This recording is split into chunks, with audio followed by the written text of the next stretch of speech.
Attack, dengue attack, chikungunya attack, అట్లా ప్రజలందరూ ఇబ్బందులు పడుతున్నారు. అయినప్పటికీ దేవుడు తన కృపను అనుగ్రహిస్తూ మనల్ని దీవిస్తూ నడిపిస్తున్నాడు. ఇప్పుడు చదవబడిన వాక్య భాగంలో నుండి కొన్ని విషయాలు ప్రార్థన పూర్వకంగా మనం విద్దాం. ప్రభు మనందరితో మాట్లాడునుగాక, మన ఆలోచనలు యేసయ్య ముట్టునుగాక, ఆయన ఆత్మకార్యము నూతనంగా మనందరి జీవితంలో ఆయనే జరిగించునుగాక. గత 2-3 వారాల నుంచి మనం ఈ వాక్యాన్ని మొదటి వచనం నుండి ధ్యానం చేస్తున్నాం. ఎందుకంటే ఇజ్రాయేల్ ప్రజలు చెప్పినట్టు వినకపోతే శత్రువుకు అప్పగిస్తాడు అని. యెహోవాయే నయమానుకు విజయం కలగజేశాడు. ఇజ్రాయేల్ ప్రజల మీద విజయం పొందిన నయమాను వచ్చినోడు రాక ఒక అమ్మాయిని తీసుకొని వెళ్ళాడు ఇంటికి, సిరియా. వాళ్ళ భార్యకు సేవ చేయడానికి, పరిచయం చేయడానికి, పని మనిషిగా అనుకోండి మనకు అర్థమయ్యే భాషలో. కానీ ఆ పిల్ల ఆ ఇంట్లో ఉన్నప్పుడు బానిసే, పని పిల్లే. కానీ అసలు దేవుని బిడ్డల మనసు అన్యుల మనసుకు తేడా. నన్ను మా అమ్మ నాన్నకు దూరం చేసిన, నన్ను నా సొంత గ్రామానికి దూరం చేసిన, నా యజమానికి పేరు, గౌరవం, ప్రత్యేకత అన్నీ ఉన్నాయి, మంచి పేరు ఉంది, మంచి ప్రశంసలు అందాయి. కానీ కుష్ఠరోగి కదా, ఈ రోగం నుండే బాగైతే బాగుండు అని తను అనుకుంది. ఆ పిల్ల అనుకోవడమే కాదు, అమ్మగారు కూడా చెప్పింది, నయమాను భార్య, ఏమండి సొమ్రోన్లో ఎలీషా ప్రవక్త ఉన్నాడు, దైవజనుడు, మన యజమానుడు ఏలినవాడు, అక్కడికి వెళ్తే అతడు బాగైపోతాడు, కుష్ఠరోగం తొలగిపోతుంది. ఈమె అదే విషయం తన భర్త చెప్పినప్పుడు భర్త కూడా వీళ్ళిద్దరు కూడా ఆలోచించుకుంటాం. ఏమని, అరే ఈ పిల్లని ఇంత కష్టపెట్టామే, ఇంత బాధ పెట్టామే, అందరికీ దూరం చేసి మన లబ్ధి కొరకు మన పనులు చేయించుకొని నేను అమ్మ నాన్నను దూరం చేసి తీసుకొచ్చి ఈ 12-14 సంవత్సరాల అమ్మాయిని చిన్నదాన్ని తీసుకొచ్చామే, మరి ఈ పిల్లకు బాధ అనిపించదా? అమ్మను చూడాలి, నాన్నను చూడాలి అనిపించదా? మన దగ్గర ఉండి మన మేలు కోరుతున్నది, అపకారం చేసిన మనకు ఉపకారం చేయాలనుకుంటున్నది. ఓహో, వాళ్ళు నమ్మిన దేవుడు, హల్లెలూయా, వాళ్ళు విశ్వసించిన దేవుడు నిజంగా గొప్ప విలువలతో వాళ్ళ తల్లిదండ్రులు పెంచారు అని అనుకొని ఉంటాడు. అక్కడి నుంచి రాజు దగ్గరికి వెళ్తే, రాజు నువ్వు ప్రవక్త దగ్గరికి వెళ్ళడానికి వెళ్ళలేదు, నా లెవెల్ ఎక్కడ, ఆ సేవకుని లెవెల్ ఎక్కడ అంటే సేవకుని డిగ్రీ చేయడం తక్కువ చేయడం అంటే, నేను రాజును, నువ్వు రాజు దగ్గర నా లెవెల్లో వెళ్ళాలి అంటే ఇతను అన్యుడు. ఆలోచించినట్టు దానికి అర్థం ఉంది. ఎందుకంటే లోకంలో ఉన్న వాళ్ళకి అట్లా ఉంటుంది అన్నట్టు. ఏది హెచ్చు తగ్గులు లెవెల్ చూడి అంటే ధనవంతులతోనే స్నేహం చేయడం, ఏ కేటగిరీలో ఉన్నవాళ్ళు ఆ కేటగిరీలో ఉన్నవాళ్ళు. అయితే వాళ్ళ ఆయన మాట కాదనక లోబడి పత్రిక రాస్తే పట్టుకొని వెళ్ళాడు. వెళ్తే అక్కడికి పోయినాక పత్రిక చదివిన ఆ ఇజ్రాయేల్ రాజు బట్టలు చెప్పుకున్నాడు. బట్టలు చెప్పుకోవడం కాకుండా, అరే నేను దేవుణ్ణా, అసలు కుట్రపడుతున్నాడు మీ రాజు ఏదో యుద్ధం చేయడానికి అని నోటికి ఇష్టం వచ్చాడు మాట్లాడుతున్నాడు. ఇప్పుడు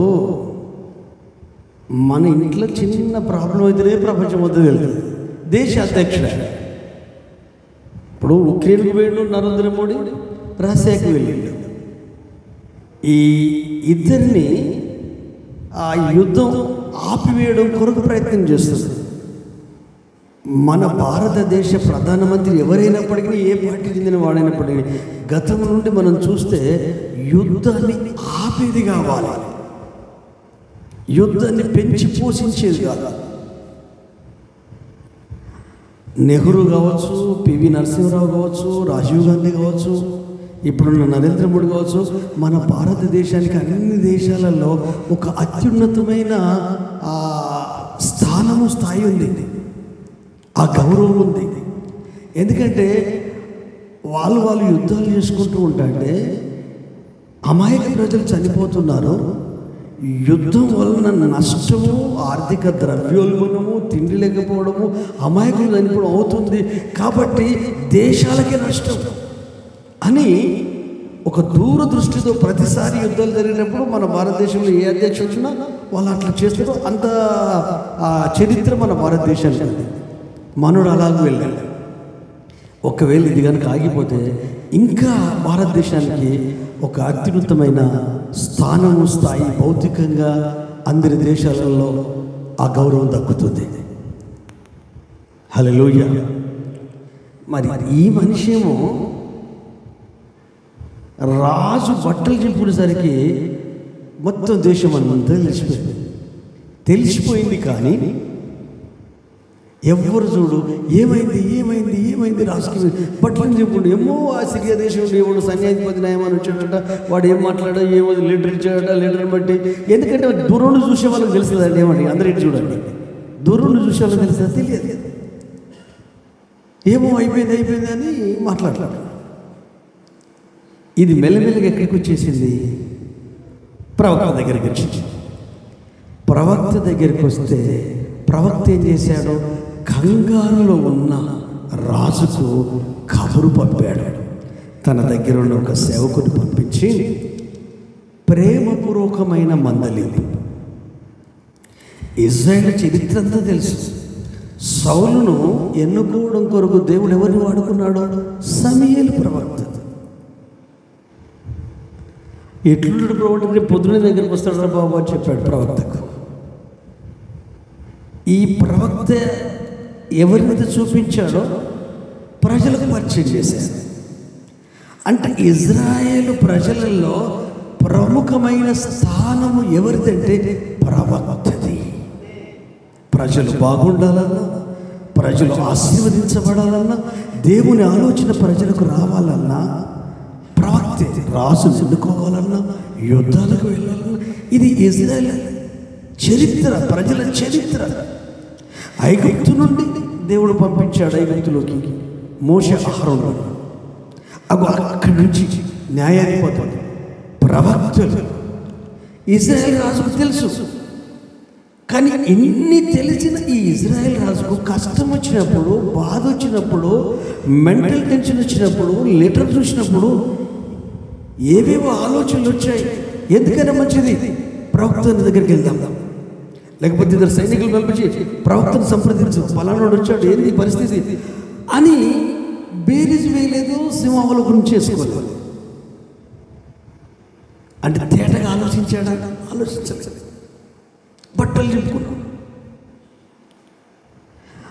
మనకు ఏదైనా కష్టం వస్తే కొంతమంది ఉన్నారు, మనలు కాదు కానీ కొంతమంది ఉన్నారు, ఫస్ట్ ఏం గుర్తొస్తుంది? కొబ్బరి నూనె బాటిల్ గుర్తొస్తుంది. ఫస్ట్ నువ్వు మోకాలేసి ప్రార్థన చేయాలి. మొత్తం మీద ఇబ్బంది అయితే ఇంకా ఎక్కువ ఇబ్బంది అవుతుంది. ఎన్ని స్థాయి దాటిపోయింది, ఏం అర్థమవుతుంది. అప్పుడు వెంటనే దైవజనుడికి ఫోన్ కాల్ వెళ్ళాలి. అయ్యా, మా కొరకు నిర్ణయించబడి మా ప్రాంతానికి దేవుడి చేత ఎన్నిక చేయబడిన వ్యక్తివి, నీవు దేవుడి పాదాలు పట్టుకొని ప్రార్థిస్తే దేవుడు కార్యం చేస్తాడు. 3 days క్రితం ఒక ఫోన్ కాల్ వచ్చింది. సాయి పెట్టాడు. మన చర్చి సహోదరే, ఆయన జిల్లా పరిషత్ దాంట్లో చైర్మన్, ఏది వ్యవసాయానికి సంబంధించింది, టీఆర్ఎస్ లీడర్. ఆయన భార్య, వాళ్ళిద్దరు వస్తారు మందిరానికి, బ్యాప్టిజం కూడా ఇచ్చారు.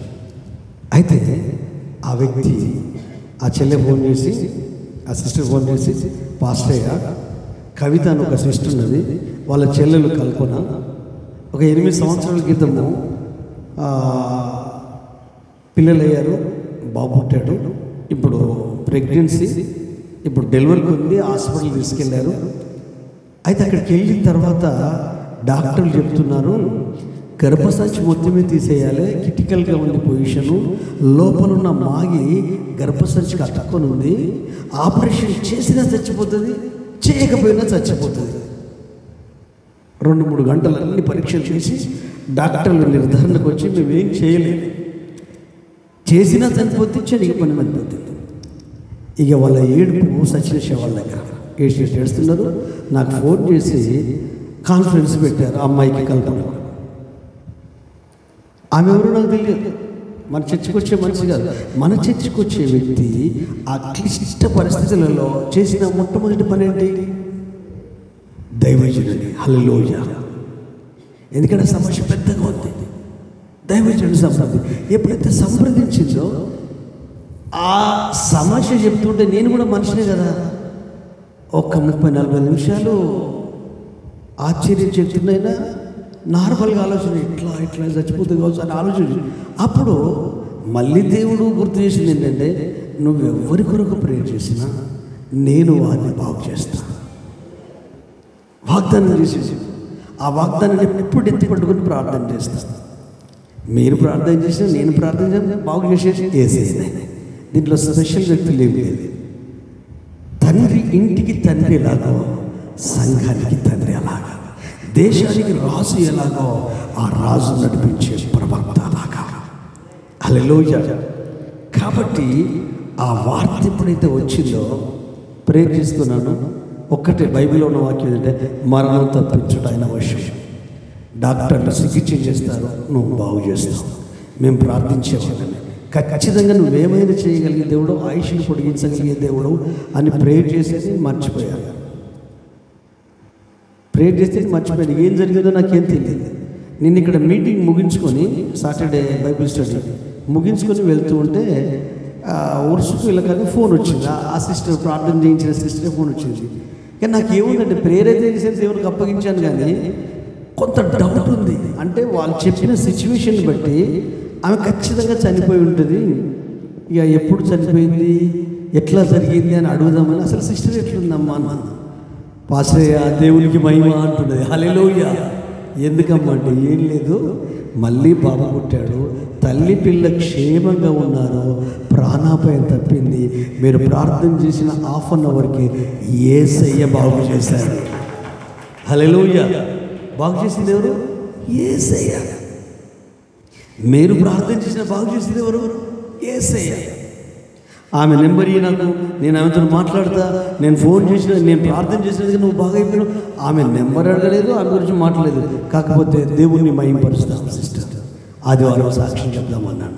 వాళ్ళని చర్చికి రమ్మని కూడా అనలేదు. ఎందుకు? జస్ట్ మహిమ దేవునికే రావాలి. మాట చేత కానీ క్రియ చేత కానీ మనం ఏం చేసిన యేసునికే మహిమ రావాలి. ఎవరైనా యేసుని హత్తుకోవాలి మనం చేసే కార్యాలను బట్టి, ఆయన కొరకే జీవించాలి. అలాంటి చరిత్ర కలిగిన రాజు దేవుణ్ణి మర్చిపోయాడు, ప్రవక్తను మర్చిపోయాడు, బట్టలు నింపుకుంటున్నాడు. చాలాసార్లు మనకు కష్టాలు నష్టాలు వచ్చినప్పుడు దేవుణ్ణి మర్చిపోతాం, దేవుని సేవకులు కూడా మర్చిపోతాం. ఎన్ని కష్టాలైనా భరిస్తాం, కానీ ఆయన దగ్గరికి వెళ్ళి, అయ్యా మా కుటుంబం గురించి, మా ఇంటి గురించి ప్రార్థన చేసి దేవుని ఆలోచించు. అలా మాకు పాల్పోవట్లేదు, మాకు విశ్వాసం ఉంది, ధైర్యం ఉంది, నిభాయించుకుంటున్నాం. కానీ ఎక్కడో చిన్న వెళ్తి, ఎక్కడో చిన్న భయం, చిన్న బాధ, సహాయం చేయి ప్రభువా. అలా బాధపడుతూ ఉంటే, ఆ వార్త విని ప్రజలందరూ కంగారులో ఉంటే, యెహోవా ఎలీషాకు ఒక భారాన్ని ఇచ్చాడు. ఏంటి ఆ భారం అంటే, అతన్ని పంపించు, అన్నీ తెలిసి నువ్వు బట్టలు చింపుకోవడం పెట్టి నువ్వు ఇంత ఆగమగం పెట్టి అంటే, వెంటనే నయమాను గుర్రములతో రథములతో వాళ్ళందరితో పరివారంతో కలిసి ఎక్కడికి వచ్చాడో, ఎలీషా ఇంటి ద్వారమున నిలిచి ఉండగా. హల్లెలూయా. బైబిల్లో ఒక మాట ఉంటే చదవండి, ఆమోసు 3:7 వచ్చాడు.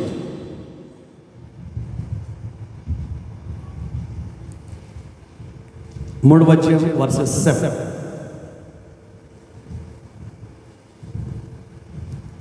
చదవండి.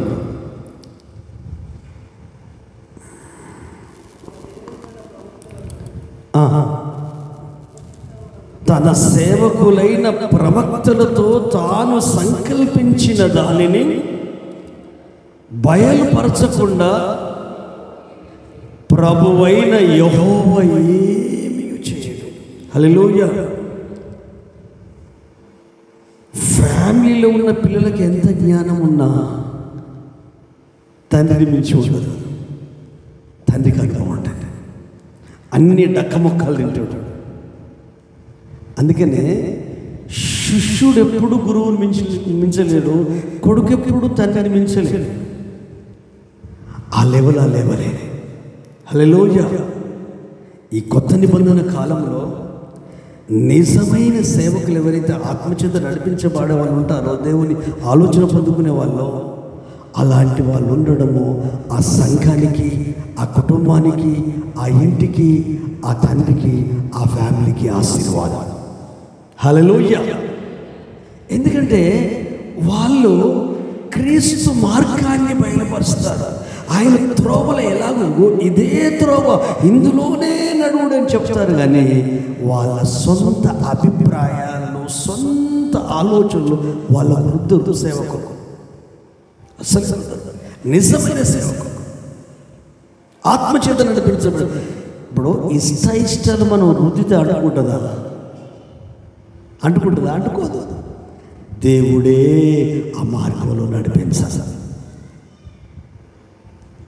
వచ్చిన వ్యక్తి అక్కడ నిలబడ్డాడండి,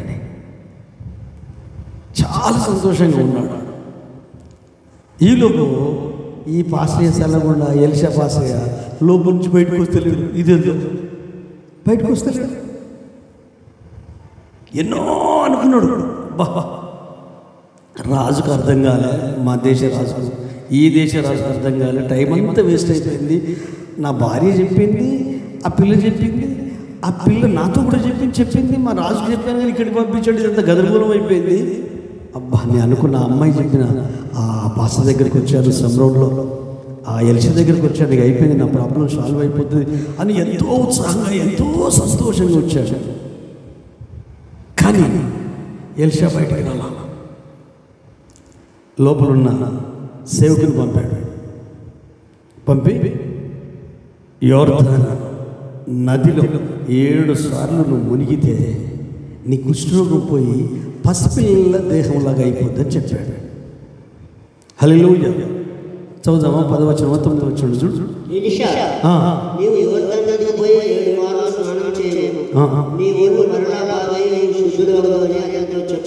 దాని పై గుర్రములతోనూ రథములతోనూ వచ్చి ఎలీషా ఇంటి ద్వారము ముందర నడిచి ఉండగా, ఎలీషా, నీవు యోర్దాను నదికి పోయి 7 మార్లు స్నానం చేయము, నీ ఒళ్ళు మరలా బాగై శుద్ధుడవదు అని అతడు చెప్పుటకు ఒక దూతను పంపాను. అందుకు నాయమాను కోపము తెచ్చుకొని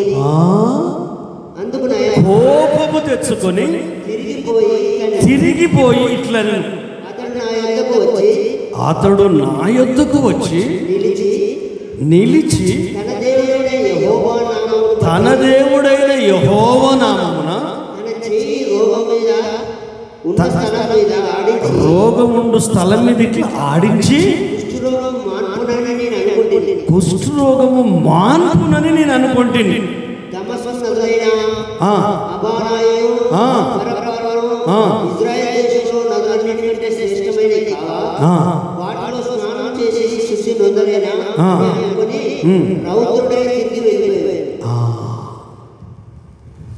అది సంగతి. నువ్వేం పని కొరకు వచ్చినావు నాయమా? నీ పర్పస్ ఏంది?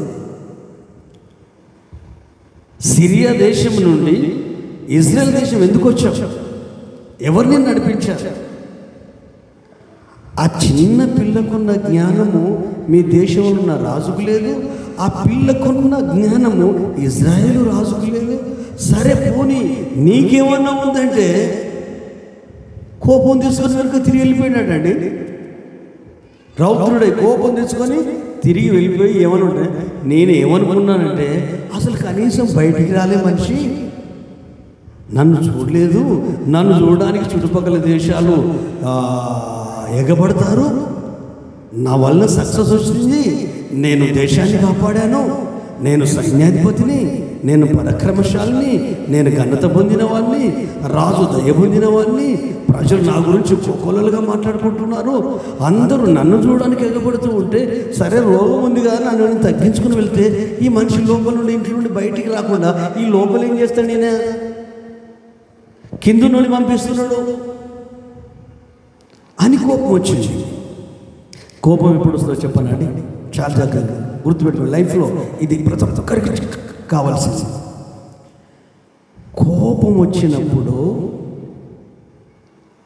కోపానికి కారణమైన వ్యక్తిని పట్టుకోవద్దు. అర్థమవుతుందా? కోపం వచ్చినప్పుడు మనం సమస్యను పట్టుకోకుండా మనుషులు పట్టుకుంటాం. బాగా ఆలోచించాలి. ఇప్పుడు ఈ వ్యక్తి తనకు వచ్చిన రోగాన్ని పట్టుకున్నాడా? బాగా ఎవరు పట్టుకున్నాడు? ఎలీషాను పట్టుకున్నాడు. అరే ఎన్ని నదులు ఉన్నాయి భయ్, ఈ మురుగు నీళ్ళలో నేను మునిగి లేవాలా? అసలు మనోడు ఏమనుకుంటున్నా గురించి, నేను బంగారం మూటలు పట్టుకొచ్చాను, వెండి తీసుకొచ్చాను, 10 దుస్తులు తీసుకొచ్చాను, నేను మొత్తం జోకించుకొని తీసుకొచ్చాను, మనోడికి ఇద్దామని ఇన్ని తీసుకొచ్చాను, వేస్ట్ అయ్యి పాస్టర్ అంతా లాస్ అయిపోయాడు, మొత్తం అన్నీ కోల్పోయాడు అనుకున్నాడు ఏమో. కనీసం బయటకు వచ్చి రోగం దగ్గర చేయి ఇట్లా ఆడించి యెహోవా నామమున ప్రార్థన చేస్తే అనుకున్నాను అంటే నేనేమేమి అనుకున్నానో అది ఎలీషా ద్వారా జరగాలి నా జీవితంలో. నువ్వు నేను అనుకున్నట్టు జరుగుతుందా? దేవుడు అనుకున్నాడు నీ జీవితంలో జరగాల. 100% మన మనసులో మనం నేనేమనుకుంటే అది జరగాలంటే దేవుడు మనతో ఉండడు. నేను అనుకున్న నాతో ఉండడు, మీరు అనుకున్న మీతో ఉండడు. ఎందుకంటే సొంత అభిప్రాయాలు, సొంత ఆలోచనలు దేవుని యొక్క మహిమను చూడనివ్వవు. నీకు వచ్చిన సమస్యను పట్టుకోగానే సమస్యను వదిలిపెట్టి నువ్వు ఎలీషాను ఎందుకు పట్టుకుంటావు? అరే ఈ పాస్టర్కు గౌరవం బాగున్నది, అసలు ఏమనుకుంటున్నాడు? వినా బయటికి రాడా, మాట్లాడా, చేయడా అని కోపం తీసుకుని వెనకకి వెళ్ళిపోతూనే ఉన్నాడు. ముందుకు వెళ్ళిపోతున్నాడు. గుర్రాలను తిప్పండి, సేవకులారు రండి. అందులో మీలాంటి ఒక పెద్ద మనిషి ఉన్నాడు, యోహాను లాంటి పెద్ద మనిషి అన్న. ఇటు బైబిల్ చదువు. అయితే నీలాంటి పెద్ద మనిషి ఉన్నాడు. ఏమంటే వాడెంత చక్కగా మాట్లాడుతుందంటే అక్కడ ఉంటుంది, నాయనా దైవజనుడు ఒక గొప్ప కార్యం చేయమంటే నువ్వు చేయకుందువా? అంటే 2 కిలోల వెండి ఇవ్వమంటే ఇవ్వకుంటుంటావా? 2 లక్షలు ఇవ్వమంటే ఇవ్వకుండా ఉంటావా? ఖచ్చితంగా సంతోషంగా ఇస్తావు కదా. అటువంటిది పైసా పని లేకుండా నీళ్ళలో మురుగుమంటే నీకెందుకు బాధ అవుతుందయ్యా? నేను అనుకుంటున్నాను ఒక్క మాటలో కూడా ఉంది. కానీ కొద్ది దూరం పోయారు, చెమను దాటి ఎత్తుగడ్డకి దిగిపోయారు, మొత్తం మీద పంపు కడిగిపోయారు. మెల్లగా ఏమనుకుంటే అయ్యా మనం ఏ పని మీద వచ్చాము ఇక్కడికి? ఏమనుకో, మనం ఏ పని మీద వచ్చాము? నా రోగం బాగా కావాలంటారా? నీకు ఎవరు చెప్పారు? ఆ చిన్నది ఉంది కదా, ఆ చిన్నది చెప్పింది. మరి నీకు జరిగింది ఏంటి? ఈ రాజు పరిశీలన చేసి ఆ రాజు పరిశీలన చేసేసి ఆయన అంతటా ఆయనే నిన్ను రమ్మని ఆ రాజుకు చెప్తే రాజు దగ్గరికి వచ్చి నువ్వు బయలుదేరి ఆయన దగ్గరికి వచ్చినాక నువ్వు చేయాల్సింది ఏంటిది? నీ రోగం బాగా అవ్వడం గురించి ఆలోచించాలి కదా. ఆయన వస్తేంది, రాకుంటేంది, ఆయన బయటకు వచ్చి పలకరిస్తేంది, పలకరించకపోతుంది, మాట్లాడితేంది, మాట్లాడకపోతుంది.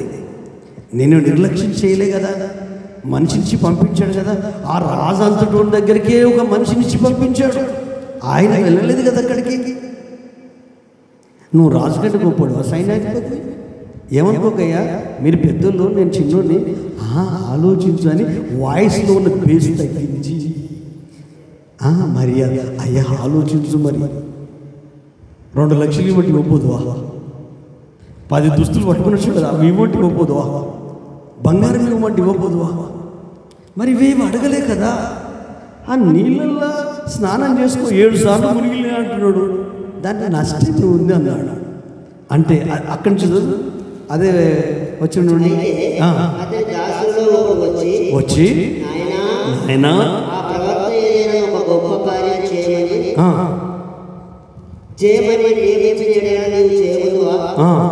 అయితే స్నానం చేసి శిశులోకమ్మను మాట్లాడాలంటే మేలు కాదా అని చెప్పినప్పుడు 10 లక్షలు ఇయ్యి నేను బాగు చేస్తాంటే నేను ఒట్టిగానే నీళ్ళలో మునుమనుడు బాగా అవడానికి అది మంచిదా ఇది మంచిదా ఒక్కసారి ఆలోచించు అని చెప్తున్నాను. ఈ వ్యక్తి మెంటాలిటీ చూడు, ఈ నయమాన మెంటాలిటీ చూడు. నయమాన్ ఏంటంటే నేను పెద్దోనే, నేను సేవకుని, నేను తండ్రిని, నేను అనుభవస్తుంది, నా వల్ల జయం వచ్చింది, నా వల్ల సక్సెస్ వచ్చింది, నాకు మంచి పేరు వచ్చింది, ఘనత వచ్చింది, గౌరవం వచ్చింది. నన్ను రాజే ప్రేమించాడు, అందుకని అధికారపూర్వకంగా రాజు దగ్గరికి పంపించాడు. నేనేమంటే జరుగుద్ది ఇవన్నీ అనుకున్నాడు. సొంత ఆలోచనలు, సొంత అభిప్రాయాలన్నీ లోపల ఉన్నాయి. ఆ అభిప్రాయాల ప్రకారం ఎలీషా ప్రవర్తించకపోతే వీడు కాకపోతే ఇంకోడు అని వెళ్తూ ఉంటే, ఎప్పుడైతే కింద ఉన్నోడు నువ్వు మనుషులను పట్టుకోకు, నీ సమస్యను పట్టుకో. ఆమె సమస్యను పట్టుకుంటే విడుదల వెంటనే. తెలియక అన్ని రకాల ప్రజలు కూడా ఈ రోజులలో కొట్లాటలు, గొడవలకు, అన్నదమ్ముల గొడవలు, కోర్టు కేసులు, పోలీసు కేసులు, ఇవన్నీ ఏంటంటే మనుషులు ఒక్క మాట అంటే ఆ మాట పట్టుకోడు, అన్నోని పట్టుకోడు. ఇంత మాట అంటావా నాన్న, నన్ను అంటే అన్నావు, మా అమ్మని ఎందుకన్నావు నువ్వు అని ఈయన అంటాడు. ఏమంటే నువ్వు మా అమ్మను లేదా ఈ అంటే గిట్ట నన్నాను మా అమ్మని అడిగి పట్టుకోండి అంటే ఇక్కడ ఏం జరుగుతుంది? మనుషులను పట్టుకుంటున్నావు. హల్లెలూయా. నువ్వు వాక్యాన్ని పట్టుకోవాలి, యేసయ్య స్వభావాన్ని పట్టుకోవాలి, యేసయ్య ఆలోచన పట్టుకోవాలి, యేసయ్య వ్యక్తిత్వాన్ని పట్టుకోవాలి, యేసయ్య ఆత్మను, యేసయ్య కృపను పట్టుకోవాలి. గౌరవం ఉంది కాదనట్లేదు, అధికారం ఉంది కాదనట్లేదు, ఘనత ఉంది కాదనట్లేదు, దాన్ని పట్టుకోకు. నువ్వు దేవుణ్ణి పట్టుకో, ఘనతనిచ్చిన దేవుణ్ణి పట్టుకో, గౌరవాన్ని ఇచ్చిన దేవుణ్ణి పట్టుకో, హెచ్చించిన దేవుణ్ణి పట్టుకో, ఆరోగ్యాన్ని ఇచ్చిన దేవుణ్ణి పట్టుకో, ఆశీర్వదించిన దేవుణ్ణి పట్టుకో, జ్ఞానంతో నింపి ఆయన కృపను అనుగ్రహించి ఆయన ఆరోగ్యాన్ని ఇచ్చిన ఆ ఊపిరి అయిన యేసయ్యను పట్టుకో. నీకున్న వాటిని కాదు పట్టుకోవాల్సింది. ఇదిగో నేను గెలిచినైనాను పట్టుకుంటున్నాను అనుకోవట్లేదు, కానీ నాకున్నవి మరిచి వెనక విడిచి నా ఎదుట ఉన్న పరుగు పందుల ఓపికతో నా ముందున్న దాని కొరకు నేను పరిగెత్తుతున్నాను, వేగిరపడుతున్నాను. నేను విడిచిపెట్టాను, లోకాన్ని విడిచిపెట్టాను, పనికిరాని అన్నీ వదిలిపెట్టాను. నా యేసు ముందున్నాడు, గురి యొద్దకే పరిగెత్తుతున్నాను. ఆ పునరుత్థాన బలం నాకు కావాలి, ఆ పునరుత్థాన శక్తి నాకు కావాలి, ఆ పునరుత్థాన ప్రేమ నాకు కావాలి, ఆ పునరుత్థాన అభిషేకము నాకు కావాలి. దాని కొరకే నా పరుగు. ఇష్టపడకపోని, ప్రేమించకపోని, దూరంగా అసహించుకొని, వెలుగకపోని, గంజిలి గంటేసేటట్టు తీసేని, నిర్లక్ష్యం చేయని.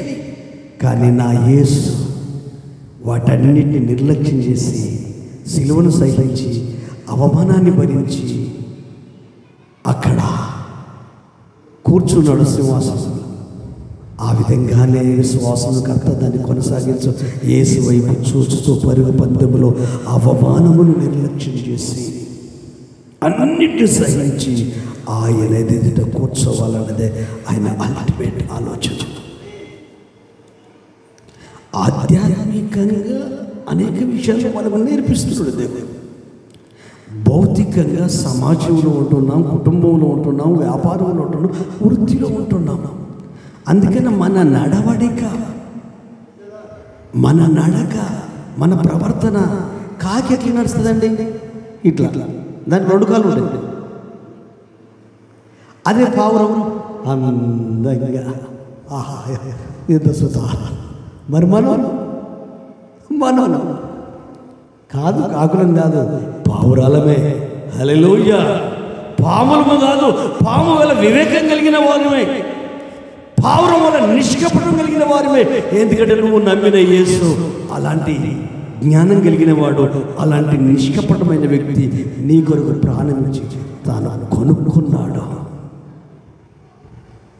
ఈ భూమి మీద క్రైస్తవునికి క్రీస్తు విలువ, క్రీస్తు కార్యాలు, ఆ ప్రత్యక్షపరచబడిన ఆత్మ ఆలోచన అర్థమైతే మాత్రం రోజు పండుగనండి. వాళ్ళకు తినడానికి తిండి లేకపోయినా వాళ్ళు ప్రశాంతంగా ఉంటుంది. 3 రోజులు పస్తులు ఉన్న వాళ్ళకి ఇదేమి ఎఫెక్ట్ కాదు. అయితే మనుషులు కదా. ఒక చిన్న సంగతి చెప్తాను. ఏంటంటే మధ్యతరగతి కుటుంబం చెరువు పని చేసుకుంటారు. గవర్నమెంట్ జాబ్ కాకపోయినా చిన్నది సెకండ్ హ్యాండ్ కారు కొనుక్కుంటూ చాలా సంవత్సరాల తర్వాత మగ సంతానం కలిగింది. ఆ పిల్లోని అపరూపంగా చూసుకుంటున్నారు వీళ్ళిద్దరు. బర్త్డే ఫంక్షన్కి పోతున్నారు. ఇదే వేసేవాళ్ళు కారులో వెళ్తున్నారు. ఆయన కారు నడిపిస్తున్నాడు తండ్రి, ఈమె వెనకాల కూర్చొని వాళ్ళ కొడుకుతో మాట్లాడుకుంటూ వెళ్తుంది. ఇటు సైడ్కి చూసేసరికి అక్కడ ఒక 12 సంవత్సరాల అమ్మాయి ఒక్కతే పుచ్చకాయ వాటర్ మిల్క్ అన్ని పెట్టుకొని రోడ్డు మీద అమ్ముకుంటుంది. ఏమండి ఒక్క నిమిషంగా ఆపండి అని కారు ఆపారు. వాళ్ళ సైడ్కే కారు ఆపి దిగి, ఆ పిల్లోడు కూడా దిగాడు. చిన్నోడు 5 సంవత్సరాల వయసే ఉంటుంది. బుజ్జిగా ముద్దుగా ఉన్నాడు. ఈ ఆడపిల్లలు 12 సంవత్సరాలు ఈ ఆడపిల్లలు ఎవరైనా కూడా ఎవరైనా చిన్న పిల్లలు ఉంటే వాళ్ళు ఎవరైనా కానీ ఎత్తుకుంటారు, దగ్గర తీసుకుంటారు. వాళ్ళకు అది ఉంటుంది, చీట్లు ఉంటుంది. వాళ్ళు ఎవరి పిల్లలైనా కానీ వాళ్ళ మమ్మీకి వాళ్ళ డాడీకి ఇయ్యరు. వాళ్ళు ఫంక్షన్ కాడ కానీ ఇంకెక్కడ కానీ ఎత్తుకుంటారు. వాళ్ళే ఎత్తుకొని తిరుగుతూ ఉంటారు. అయితే ఇక్కడ ఆపి, అమ్మ ఈ వాటర్ మిల్క్ ఎంత, ఈ పుచ్చకాయకి ఎంత? మేడం 50 రూపాయలు మేడం. తక్కువ లేదా?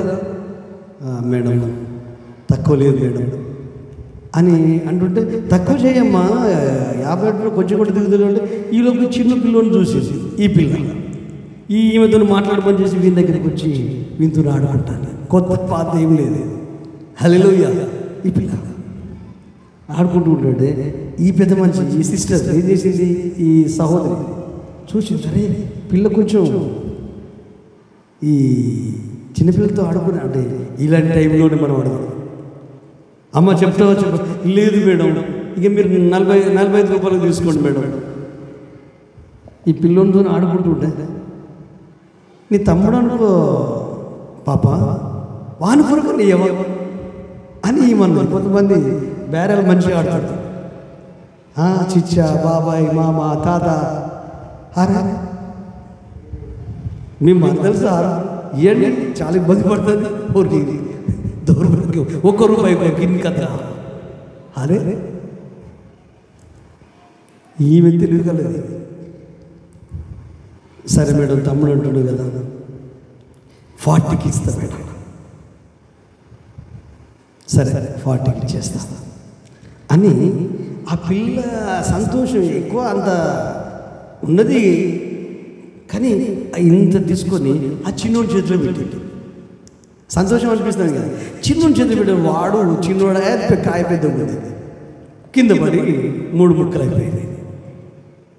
ఆమె తోక దుక్కిన పాము లెక్క లేచింది. ఎవరు?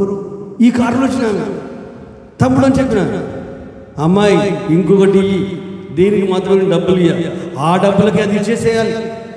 మళ్ళీ దీన్ని జమగట్టకు, దీనికి 40, దానికి 40 నేను ఇవ్వ. ఇంతకుముందు ఏం మాట్లాడాలి, మీ తమ్ముడే కదా అని 40 రూపాయల కొరకు. కానీ ఆ పిల్లడు, అమ్మా నేను తీసుకోనమ్మా, ఒక 1 మంత్ క్రితం వీనితోడు ఇదే సేమ్ చనిపోయాడు జ్వరం వచ్చి. వాడిని చూసినప్పుడు నాకు ఇదంతా పక్క పెట్టి వాడితో ఒక 5 నిమిషాలు వాడిని చూసుకున్నాను, నా తమ్ముని చూసుకున్నాను. తమ్ముడే కదమ్మా, నాకు డబ్బులు అక్కర్లేదు, మీరు ఇంకోటి తీసుకోండి, ఆ 40 రూపాయలు కూడా అక్కర్లేదు అంటే, అలా వ్యాపారం చేసుకునేదాన్ని మనము, డబ్బులు అక్కర్లేదంటే, అమ్మా ఇప్పుడు మీరు ఏమన్నారు, వాడిని తమ్ముడు అన్నారు కదా, మరి బంధువులలో లాభ నష్టాలు ఎక్కడ ఉంటాయమ్మా, రిలేషన్లో లాభ నష్టాలు ఎక్కడ ఉంటాయమ్మా అనేవారికి ఆమె దిమ్ము తిరిగి ఒకటే 1 వర్డే. ఆయమనకు ఒక్క మాట చాలు, బుద్ధిమాన్ వారికి. బుద్ధి లేని 100 కొట్టి ఒక్కట్లో వద్దున పొద్దున నీళ్ళు వచ్చాడు. ఆ పిల్లకు అన్న మాట ఈమె అనుభవాన్ని, ఈమె ఈగోనన్నీ పక్కన పెట్టింది. అప్పుడు ఆలోచించింది, బర్త్డే ఫంక్షన్కు గిఫ్ట్ తీసుకెళ్తున్నారు, 50,000 ఉంగరం. ఆ గిఫ్ట్ తీసి ఆ చిన్నదానికి ఇచ్చింది. ఇచ్చి, అమ్మ ఇది నీ కొరకంటే, అమ్మ వద్దమ్మా, మేడం వద్దమ్మా, ఇప్పుడు వాడు నీకు తమ్ముడేనా? అవునవును, మరి నేను నీకేమైతే అమ్మనైతే కదా, నువ్వు నా బిడ్డ, తల్లిస్తే నేను తీసుకో అంటే తీసుకున్నా. 50,000 విలువ చేసే బంగారు ఉంగరం. ఇక కారులో పోతుంటే భర్త మాట్లాడుతున్నాడు, నువ్వు వెనుక కూర్చోకి ముందు కూర్చో. నాకు ఇప్పటికీ నువ్వు అర్థం కదా, ఇంటికి ఎవరు వస్తే 5 రూపాయలు ఇవ్వాలంటే 1000 సార్లు ఆలోచిస్తావు, పిల్లికి పిచ్చి వేయదాన్ని. నువ్వు 50,000 బంగారం ఎట్లా ఇచ్చినావు నాకు నమ్మబుద్ధి తెలియదు. వామ్మో అన్నాను. అంటే ఒక్క మాట అన్నాను, ఏమండి ఆ పిల్ల ఒకే ఒక్క మాట అన్నదండి, బంధువులలో బంధుత్వంలో లాభ నష్టాలలో అది నా ఆలోచన మార్చిందండి. నా అహంకారం గొడ్డలు పెట్టండి, నాకు జ్ఞానోదయం ఏంటండి అన్న వెంటనే మనోడు కారు పక్క ఆపుకొని ఫోన్ చేస్తున్నాడు. వాళ్ళ అన్నకు ఫోన్ చేస్తాడు. 3 సంవత్సరాల నుంచి పెద్ద బంగ్లా నాకే కావాలని అన్నతో ఫైట్ చేస్తాడు వీడు. ఈమె భర్త పోలీస్ స్టేషన్లో పోయిండు, కోర్టుల కేసు అయిపోయింది. అది ఎటు కొలికి వస్తలేదు, సంవత్సరం నడుస్తుంది. ఒకరితో ఒకరు మాట్లాడుకోవట్లేదు, ముఖాలు చూసుకుంటలేదు. ఫోన్ చేస్తా, అన్నయ్య నన్ను క్షమించండి, కోపంలో నిన్ను పట్టుకున్నాను, నా బిల్డింగు వాడికి పెద్దోనికి అంత పెద్ద బిల్డింగ్ పోతుందా అని నీ మీద కోపంతోనే గొడవకు దిగాను, నీ మీద కోపంతోనే నిన్ను కష్టాలు పెట్టారు అన్న. ఆ బిల్డింగ్ నువ్వే తీసుకుని, ఇంటికి పెద్దోడు కదన్నా నువ్వే తీసుకో. అరే నువ్వు ఇప్పుడు ఇట్లా అంటావు, ఏ టైంకి ఎట్లా మారుతావో తెలియదు, అసలు ఏందిరా అయ్యేది ఏం లేదన్నా. మనం బంధువులం కదా, లాభ నష్టాలతో పని ఉంది అంటే అన్న ఏడ్చుడు, తమ్ముడు ఏడ్చుడు.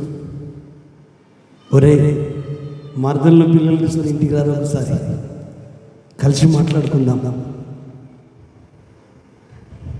కోపం మనుషుల మీద ఉన్నప్పుడు గ్యాప్ పెరిగింది, మనుషుల మీద నుండి సమస్య మీదకి వెళ్ళినప్పుడు. బైబిల్లో చాలా సంఘటనలు ఉన్నాయండి. ఏబీలు కయ్యను ఉన్నారు, వాళ్ళ సమస్య ఏంటండి? దేవుడు చెప్పినట్టు తల్లిదండ్రులు పిల్లలకు చెప్పారు, వీళ్ళు మంచి పొజిషన్లో ఉన్నాడు, ఈయన వ్యవసాయదారుడు, ఇతడు గొర్రెల కాపరి, ఏం కోతలేదు, ఏ కొరత లేదు. కానీ దేవుడు చెప్పినట్టు వీళ్ళిద్దరు చేయాలని చెప్పారు.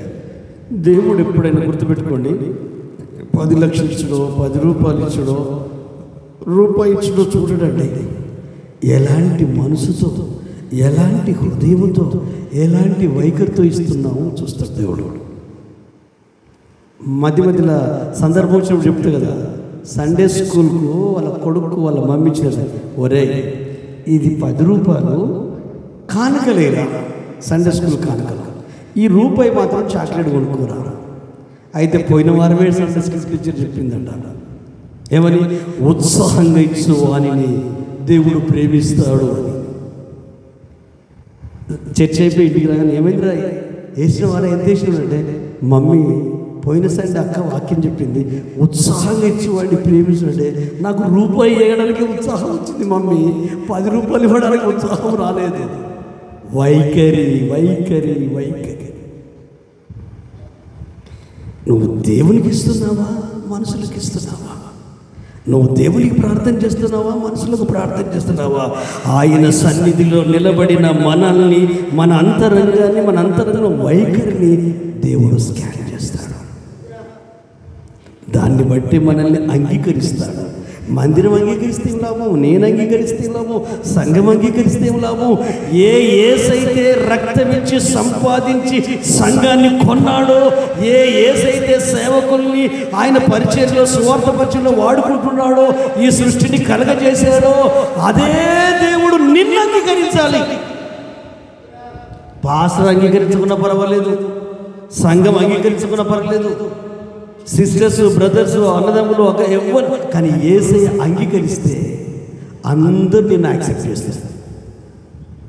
యేసు అంగీకరించిన వ్యక్తిని ఎవరన్నా పక్కకు పెట్టారా? యోసేపుని అంగీకరించాడంటే ప్రపంచమే ఆయన వెనుక ఉంది. చూడండి బైబిల్ మొత్తం అక్కడ జరిగింది ఏంటిది అంటే, మొట్టమొదటిసారి ఆ ఇద్దరు అన్నదమ్ములకు ఏం గొడవలు లేవు. గమనించండి, అన్నదమ్ములకు ఏం గొడవలు లేవు, ఫ్యామిలీ గొడవలు లేవు, పొలాల గొడవలు లేవు. చూడండి ఎంత అసలు అంత తేటగా ఆలోచించక కలవరపడుతుంటాడు. దేవుని ఆరాధన విషయంలోనే తల్లిదండ్రులకు దేవుడు ఏం చెప్పాడో అదే విధానంలో అదే మనసుతో కృతజ్ఞత భావంతో ఆయన స్తుతిస్తున్నాడు. గొర్రె ఇచ్చినది కాదు, వ్యవసాయం ఇచ్చినది కాదు, కానీ దేవుడు మనం ఇచ్చేదానికంటే మన హృదయాలను చూసే దేవుడు. ఆ హృదయం చూస్తే దేవునికి ఏమీ యాటిట్యూడ్ నచ్చింది. ఆ మనసు, ఆ వినయం, సొంత ఆలోచన లేదు, సొంత అభిప్రాయం ఏమి లేదు, సొంత తలంపేలు. కానీ ఇతనికి సొంత అభిప్రాయం ఏంటంటే నేను ఇంటికి పెద్దోడు కాబట్టి దేవుడు నన్నే అంగీకరించాలి.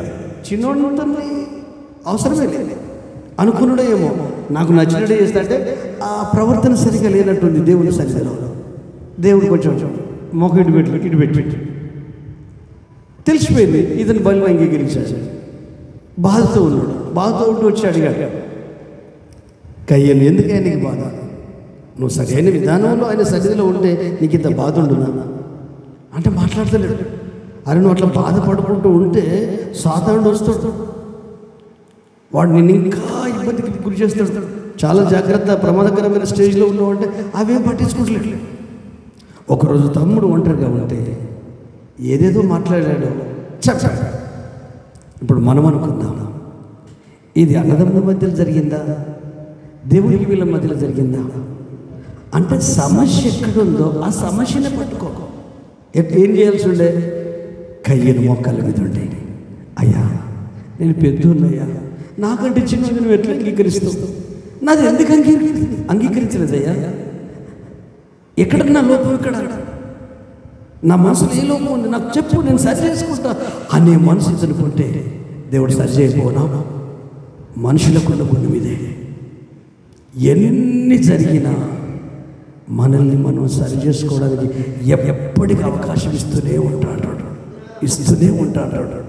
కానీ మనమే సొంత అభిప్రాయం, సొంత అనుభవం, సొంత జ్ఞానం, సొంత తెలుగును ఉపయోగించి దేవునికి అవకాశం ఇవ్వము. దేవునికి అవకాశం ఇచ్చి చూడు, దేవునికి ఆహ్వానించి చూడు, దేవుని ఆలోచన విని చూడు.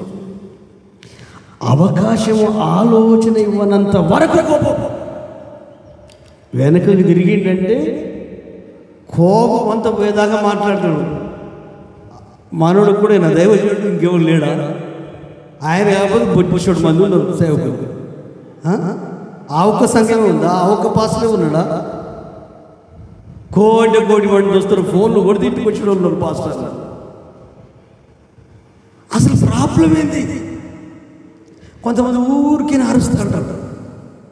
ఆఫీసులో ఏదో అన్నాడు బాస్, పైన బాస్, ఇంటికి వచ్చి భార్యను తిరుగుతాడు, పొరగలను తిరుగుతాడు, ఇంటిని తిరుగుతాడు, ఈ ఇల్లునే ఉంటుంది, ఐదు ఇంట్లోనే ఉండవు అంటే భార్య గుర్తిస్తుంది. సరే అండి, ఏదో బాధ ఉంది మీకు, మీరు ఏం కంగారు పడకండి, ఆ ఆఫీసర్ సంగతి తర్వాత కానీ కొన్ని నెలలు తాగండి, కళ్ళకి మొంగట్టుకోండి, కొద్దిసేపు ప్రేయర్లో ఉండండి, దేవుడు నీకు సాయం చేస్తే ప్రేయర్లో నెమ్మది. అసలు ఏమైంది? ఏం లేదమ్మా, 3 రోజుల నుంచి నైట్ అవుట్ చేసి వర్క్ అంతా చేశానా, నేను ఇంత కష్టపడి ఇంత చేస్తే నన్ను అభినందించడే, నన్ను గుర్తించడే. గుర్తించకపోని నీ పనే నీ విలువను పెంచుతుంది కదా. నీ మాట కాదు, నీ వ్యక్తిత్వాన్ని విలువను పెంచుతుంది, నీ క్రియలే నీ విలువను పెంచుతున్నాయి. నీ ఆనెస్ట్, నీ యథార్థత, నీ జీవితం, నువ్వు ప్రవర్తించే తీరు, తోటి కొలిక్స్తో ఆ యొక్క ఉద్యోగంలో, ఆ ఆఫీసులో ప్రవర్తించే తీరే అసలు నిన్నే అందరు ఇష్టపడతారు. ఆ మేనేజర్ కంటే ఎక్కువ ఆయన పెద్దోడనట్లు గౌరవిస్తారు, కానీ నిన్నే ఎక్కువ ఇష్టపడతారు. అది నీ వ్యక్తిత్వాన్ని బట్టి, నీ మంచితనాన్ని బట్టి. అని మనిషి కూలైపోయాడు. అంటే సమస్య ఎక్కడ ఉందో ఆ సమస్యని పట్టుకోవాలి, కానీ సమస్యను వదిలేసి మనుషుల్ని పట్టుకుంటే కోపం వచ్చేస్తుంది, ఆవేశం వచ్చేస్తుంది, కంగారు అనిపిస్తుంది, కలవరం అనిపిస్తుంది. కానీ ఇక్కడ జరిగినది ఏంటంటే, మనతో పాటు ఉంటారు కొంతమంది, మనకు సరి అయిన గైడెన్స్ ఇచ్చేవాళ్ళు. కిందన్నవాడు అన్నాడు, ఎంత చక్కగా నాయనా, ఆ మాట తీరు చూడు, మీరు పెద్దోళ్ళు. కానీ ఒక్క నిమిషం అండి, మనం ఎందుకొరకు వెళ్ళామండి? అనవసరం 1-2 గంటలు టైం అంతా వేస్ట్ అయింది. డైరెక్ట్ ఇక్కడికి కదా మనం వెళ్ళాల్సింది.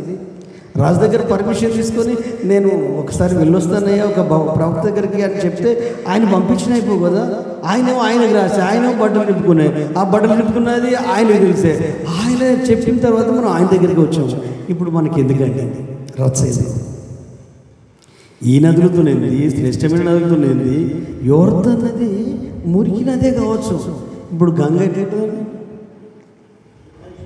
మొత్తం మునుగుదోరు వయసుతో భేదం లేకుండా 1-2 అల్లనే అక్కడ అనిపించే భక్తి ఎక్కువ ఉంటాయి కదా, ఏమనిపించదు. ఆడికి ముంగర ఆడవాళ్ళు మగవాళ్ళు చదువుకున్న కోటీశ్వరుడు ధనం ఆదరపడుతున్నాడు. ఏమవుతుంది? నీ రోగం బాగవుతుంది కదా. మునిగాడు లేసాడు. ఆ తర్వాత అతని లైఫ్లో ఫస్ట్ టైం అండి అంత ఆనందం, మనసు వికసించింది. తలంపులో పొంతులు దొక్కుతున్నాయి, పరవలు దొక్కుతున్నాయి. వాని ఆనందానికి అవుతులేవు.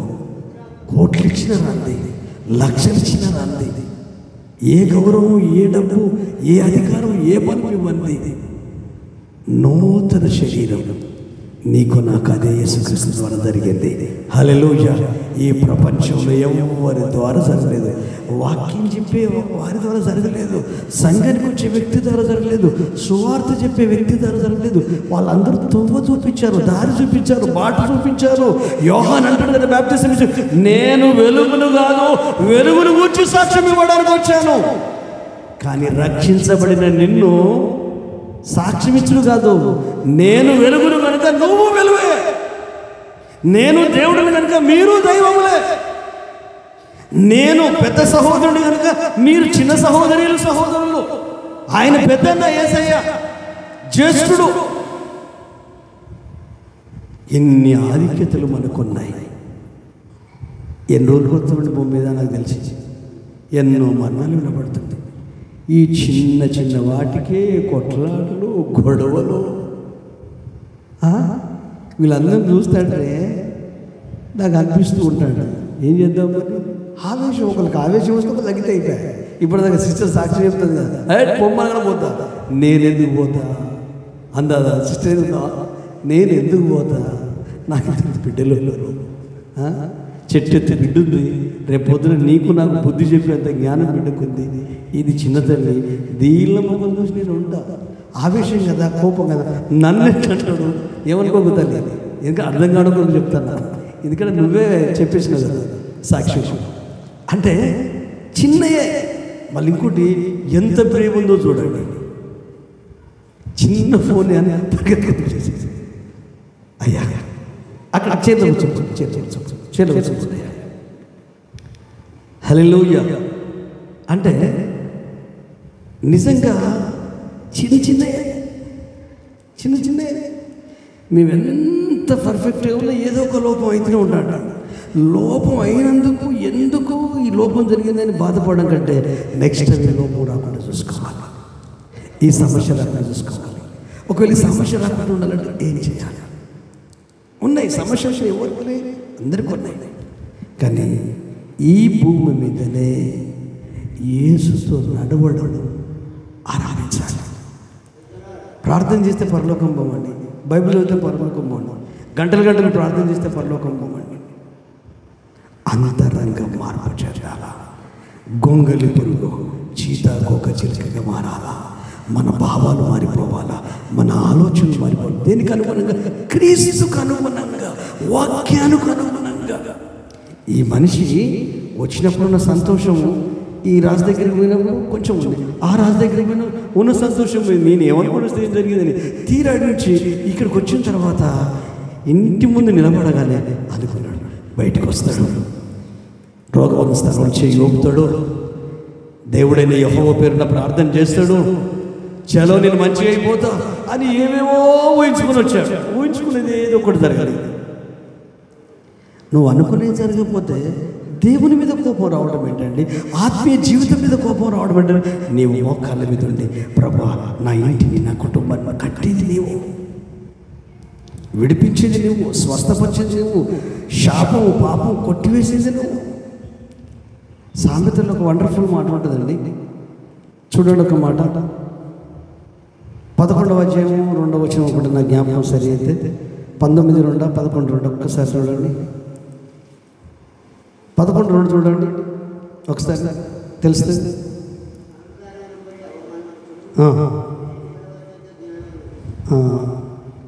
వినయం గలవారి దేవుని ఉంటుంది. ఇంకోటి 19:2 చూడు ఒకసారి.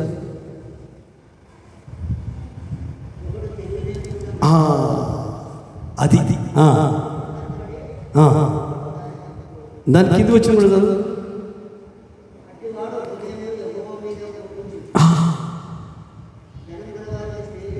ఆమె అంటే 2-3 వచ్చిన కల్పిస్తారు. 2-3 వచ్చిన మైక్ లేదు అనే పెద్ద మైక్ దగ్గర పెట్టుకొని మైక్ చేస్తుంది. ఒకడు తెలివి లేకుండా మంచిది కాదు. తొందరపడి నడుచువాడు దారి తప్పిపోను. ఒకరి మూర్ఖత తారుమారు చేయు. ఎవరి మీదట కోపం? అత్త మీద కోపం, దూత మీద అంటారే. సమస్య మనది, కష్టం మనది. పిల్లల మీద చూపడం ఏంటండి? వ్యక్తుల మీద చూపడం ఏంటండి? సేవకుల మీద చూపడం ఏంటండి? యెహోవా మీద చూపడం ఏంటండి? సంఘం మీద చూపడం ఏంటండి? పాలల మీద చూపడం ఏంటండి? ఎదురింటుల మీద చూపడం ఏంటండి? పక్కింటుల మీద చూపడం ఏంటండి? సమస్య మనది, దాన్ని పరిష్కరించుకోవాల్సింది మనమే ఒక అడుగు కిందికి దిగి రావాలి. ఈ పిల్ల 12 సంవత్సరాల పిల్ల, ఈ పిల్ల గురించి మాట్లాడతారు. ఇంతకుముందు ఉపవాసం చెప్పిన పిల్ల, ఆ పిల్ల తమ్ముని కోల్పోయింది కదా. అమ్మా తమ్ముడు అన్నావు కదా అమ్మా, బంధువులలో లాభ నష్టాలు ఉండవు. ఆ మాట పిచ్చి పరమ పీసినారిని మార్చేసిందండి. నువ్వు యేసయ్యను పట్టుకుంటే డబ్బును యేసయ్య కొరకు దారాలు అందిస్తావు. వాక్యాన్ని, సన్నిధిని, సంఘాన్ని, మందిరాన్ని పట్టుకుంటే నీ సమయం, నీ డబ్బు, నీ ఆరోగ్యం దీని మీద ఖర్చు పెడతావు. దేవునికి ఇచ్చేటప్పుడు బిగపట్టుడు. నేను పాస్టర్ని ఇవ్వద్దు, మీతో పాటు సమానంగా ఇస్తా, మీకంటే ఎక్కువ ఇవ్వడానికి కూడా ప్రయత్నం చేస్తాను. విత్తనాలు విత్తాలి, పంట వస్తుంది. ఆ సూత్రం నాకు తెలుసు. హల్లెలూయా. అయ్యగారు చిట్టి డబ్బుల కొరకు వచ్చినట్టు హల్లెలూయా. మనం తలుసుకుంటే కాందేంటి? మనం ఏమనుకుంటే చేస్తాము. కానీ దేవుని కొరకు ఏంటంటే నువ్వు వేరే ప్రభువును కాకుండా, వాక్కును కాకుండా, సత్యాన్ని కాకుండా ఇంకేదో గట్టిగా పట్టుకున్నావు. హల్లెలూయా. పట్టుకున్నావు. నువ్వు ప్రభువును పట్టుకున్నావు అనుకో, వాళ్ళకి ఎన్ని కష్టాలున్న దశంభాగం దేవుని పాదాల దగ్గర పెడతారండి. అది బలవంతం చేసేది కాదు, అది విశ్వాసానికి సంబంధించింది. అసలు ఇబ్బంది పడాల్సిన అవసరం ఉండదు. నువ్వు క్రీస్తుని పట్టుకుంటే, వాక్యాన్ని పట్టుకుంటే, లోకస్తులాగా ఇంకేదేదో పట్టుకున్నావు అనుకో, నువ్వు సమయం పక్క పెట్టి గుడి కూడా సరిగ్గా రావు. ఉద్యోగాన్ని పట్టుకున్నట్టున్నావు, డబ్బును పట్టుకున్నట్టున్నావు, వ్యాపారాన్ని పట్టుకున్నట్టున్నావు. ఎట్లా వస్తావు? ఎక్కడ పడుతావు? కనబడవు. నువ్వు యేసును పట్టుకుంటే, నువ్వు క్రీస్తుని పట్టుకుంటే ప్రాణమే పనంగా పెడతావు. ఎందుకంటే నీకు ఆరోగ్యాన్ని ఇచ్చాడు, ఆయుష్ని పొడిగించాడు, పునర్జన్మనిచ్చాడు. హల్లెలూయా. గట్టిగా క్రీస్తుని పట్టుకోవాలి. నువ్వు పిల్లల్ని గట్టిగా పట్టుకున్నావు అనుకో, వాళ్ళకి ప్రాబ్లం వస్తుంది, తట్టుకోలేవు. పిల్లలకంటే నువ్వే చచ్చిపోతావు ముందు. కుటుంబంలో ఉన్నవాడిని పట్టుకున్నావు అనుకో, వాళ్ళకి సమస్యలు తీసుకొస్తావు, నువ్వు తట్టుకోలేవు. అందుకే నీ పిల్లలు, నీ కుటుంబం, నీ భర్త, నీ భార్య, నీ ఆత్మీయ స్థితి బాగుండాలంటే యేసయ్యనే గట్టిగా పట్టుకోవాలి. యోబులాగా గట్టిగా పట్టుకోవాలి. ఆయన మనసును పట్టుకోవాలి, ఆయన ఆలోచన పట్టుకోవాలి, ఆయన వాక్యాన్ని పట్టుకోవాలి. అప్పుడు ఆయన నువ్వు నడవలసిన మార్గం నేర్పిస్తాడు, నీకు బోధిస్తాడు, నిన్ను సరిచేస్తాడు, నిన్ను అభిషేకిస్తాడు, ఆశీర్వదిస్తాడు. ఆలోచిస్తావా సహోదరి, సహోదరుడు? ఈ సమయంలో ప్రభు సన్నిధిలో నయమాన్ జీవితంలో ఒక ఘట్టం ఏంటంటే, నిరీక్షణతో వచ్చాడు, ఓపు తొలగిపోయింది, ఆ నిరీక్షణ పోయింది, విశ్వాసం పోయింది, కోపం వచ్చి ఆ కోపంతో ఇంటి ముఖం పట్టాడు. ఒకరు తీర ఇంటికి పోయినాను. ఎటువంటి పరిస్థితి? ఇప్పుడు డాక్టర్ దగ్గరికి వెళ్ళినప్పుడు, ఉదాహరణకు డాక్టర్ దగ్గరికి మనం వెళ్ళిన బాగాలేదు, రాగానే ఒకసారి షర్ట్ ఇప్పమంటాడు బ్రదర్స్ అన్నప్పుడు మనం ఏం చేయాలి? నాకు కుదరదు డాక్టర్ అంటావా? ఇప్పేస్తావు, వెనక్కి తిరిగి వెనక్కి తిరుగుతావు, ముందు తిరుగుతావు అంటావు, చేతులు పెట్టి అరే డాక్టర్ ఏం చెప్పినా చేస్తావు. డాక్టర్ ప్రతిరోజు నీతో మాట, నువ్వు ఎందుకు చేయి? నీ మంచి కొరకు కదా ఆ డాక్టర్. హల్లెలూయా. ఇప్పుడు అపెండిక్స్ వచ్చింది అనుకోండి, ఏం చేయాలి చెప్పండి? అపెండిక్స్ వచ్చింది ఆపరేషన్ చేయాలి, కత్తి పట్టాలి. మన చేతిలో కత్తి నుండి వేరు, డాక్టర్ చేతిలో కత్తి నుండి వేరు. డాక్టర్ చేతిలో ఉన్న కత్తి ఏమైంది? నిన్ను ముట్టుకోదు, నీ ప్రాణాన్ని హరించేదాన్ని తొలగిస్తుంది, నీకు ఆరోగ్యాన్ని ఇస్తుంది. మరి మనం చేతిలో పట్టుకున్నది మనం చదువుతాం, అవతల చదువుతాం. అందుకే దేవునికి మనుషులతో ఏంటంటే, దేవుడు కత్తి పట్టుకున్నాడంటే నీలో నీ ప్రాణాన్ని, నీ మనసును, నీ ఆత్మను పాడు చేసేదాన్ని తీసేసేది. కొంచెం నొప్పి ఉంటుంది, బాధ ఉంటుంది. ఈ శుచిమిత్రంగా తయారు కావద్దు, అందుకని నా మాటలు కట్టుగా ఉంటాయి. జగముగ్గ రాయిలాగా తయారైపోవాలి, మీకు గుండెలు నల్లసొర గుండెలాగా తయారైపోవాలి. నేర్చుకోవాలి, సున్నితం అనుకుంటే సున్నితంగా ఉండాలి. కానీ ప్రతిదానికి ఇట్లా ముడుచుకుపోవద్దు, ప్రతిదీ రిసీవ్ చేసుకోవాలి. మంచి, బాధ, కష్టము, కన్నీళ్ళు, వేద అన్నీ రిసీవ్ చేసుకోవాలి. నా మంచి కోరిక అనుకుంటే దేవుడు ఏం చేసినా నా మంచి కోరిక. ఆయన గాయం చేసేది కట్టడానికి, బాధ పెట్టడానికి కాదు. ఆయన బాధ పెట్టినను ఆయన ఉద్దేశపూర్వకంగా బాధ పెట్టి కృపా సమృద్ధిని బట్టి జాలిపడను. అందుకే నువ్వేం పట్టుకున్నావు? దేన్ని పట్టుకున్నావు? పేరుని పట్టుకున్నావా? ఉద్యోగాన్ని పట్టుకున్నావా? గౌరవాన్ని పట్టుకున్నావా? పెద్దరికాన్ని పట్టుకున్నావా? కులాన్ని పట్టుకున్నావా? మతాన్ని పట్టుకున్నావా? జ్ఞానాన్ని పట్టుకున్నావా? ఇంకేం పట్టుకున్నావో అవన్నీ పక్కకు పెట్టు. అసలు నువ్వు ఉన్నావంటే యేసే ఉన్నాడు కాబట్టి ఉన్నావు కదా. నీకు ఆధారమై ఉన్న, ఊపిరి ఉన్న యేసయ్యని పట్టుకో. నువ్వు పట్టిన దానిని వదిలిపెట్టకో. అన్నిట్లో మార్పు వస్తుంది, ధైర్యం వస్తుంది, నెమ్మది వస్తుంది, ప్రశాంతంగా ఉంటావు, నిరీక్షణ పెరుగుతుంది.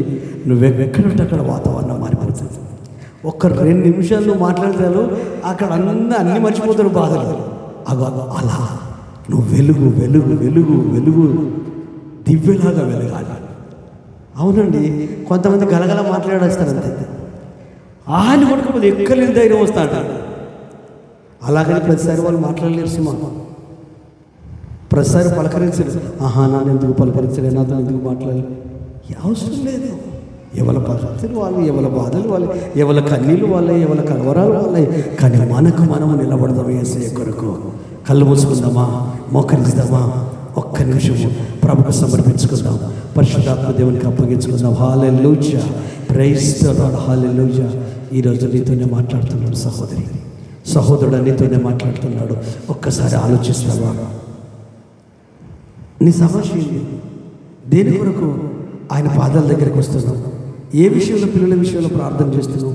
నీ భర్త విషయంలో దేని కొరకు ప్రభువును సంప్రదిస్తున్నావు? నీ భార్య విషయంలో దేని కొరకు సంప్రదిస్తున్నావు? దాని కొరకు, విడుదల కొరకే ఆలోచించు. మనసుల మీదకి పోనివ్వకు, పరిస్థితుల మీదకి పోనివ్వకు, వ్యక్తుల మీదకి పోనివ్వకు, సిచ్యువేషన్స్ మీదకి పోనివ్వకు, నీకున్న ఇబ్బంది పోనివ్వకు. ఆ ఇబ్బంది నుంచి బయటపడే మార్గాలు దేవుడు చూపిస్తాడు. ఎర్ర సముద్రాన్ని చూసి కంగారు పడ్డారు ఇశ్రాయేలు ప్రజలు. నోటికి ఇష్టం వచ్చినట్టు మాట్లాడుతున్నారు, నోరుంది కానీ ఏదంటే అది అంటున్నారు. మోషే తిడుతున్నారు, ఐగుప్తులో సమాధులు లేవని మమ్మల్ని తీసుకొచ్చావా? ఎంత భయంకరమైన, నువ్వు మమ్మల్ని చంపాలని తీసుకొచ్చావు. మోషే నీ ప్రవర్తన ఏం బాగోలేదు, మేము మా పిల్లల ఉసురు నీకు తాకుతుంది అని ఎవరికి ఇష్టం వచ్చినట్టు వాళ్ళు మాట్లాడుతూనే ఉన్నారు. అటు వెనుక సైన్యం వస్తుంది, ముందు ఎర్ర సముద్రం ఉంది. కానీ ఆ సమయంలో ఇటు తిట్టే వాళ్ళను, హింసించే వాళ్ళ గురించి ఆలోచించలేదు. ఇటు వెనుకొస్తున్నది వీళ్ళని లాక్కపోతారని ఈ ఆలోచనలే. కానీ అయ్యా మేమేం చేయాలి, మాకేం తోస్తలేదు, ముందు నుయ్యి వెనుక పోయి అన్ని దేవుని సంప్రదించాడు.